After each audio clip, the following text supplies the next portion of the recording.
Hi, I'm Seth, and this is Measure Less.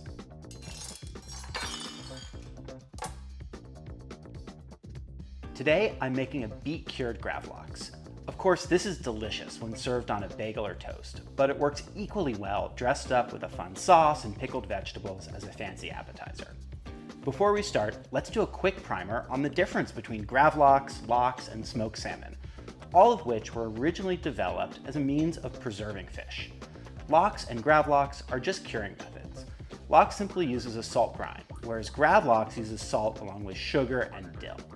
After being cured for a day or so, both lox and Gravlax are ready to eat. But to get smoked salmon, you then need to cold smoke the cured fish at a temperature of 85 degrees or lower to add that smoky flavor. Cold smoking is a little tricky, as you really need a smoking gun or offset smoker to achieve these low consistent temperatures. So we're not going to do that today. Now you can also hot smoke salmon, which requires a temperature of around 180 degrees. That's much easier to achieve using a pellet smoker or a grill. Unlike cold smoked salmon though, a hot smoke results in a kind of flaky, dry texture. Now, salmon is the classic fish for Gravlax, but you could apply the same technique to a wide variety of fish, like hamachi, kampachi, you name it.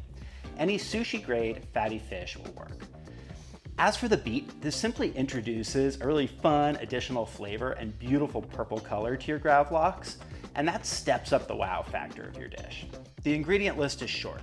You'll need sushi-grade fish, salt, sugar, pepper, dill, and beets. Start by combining your salt, sugar, and pepper. Then peel and grate your beet. Do a rough chop on your dill and add both of these to the mixture. If your fish still has skin on it, you'll need to remove this to ensure both sides cure evenly. Then lay your fish out on plastic wrap and thoroughly cover both sides with the brine.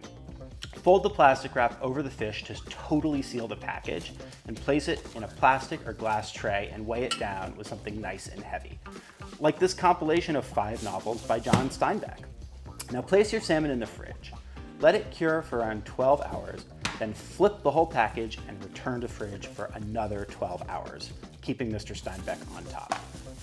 After the cure, remove fish from plastic and give it a rinse under cold water.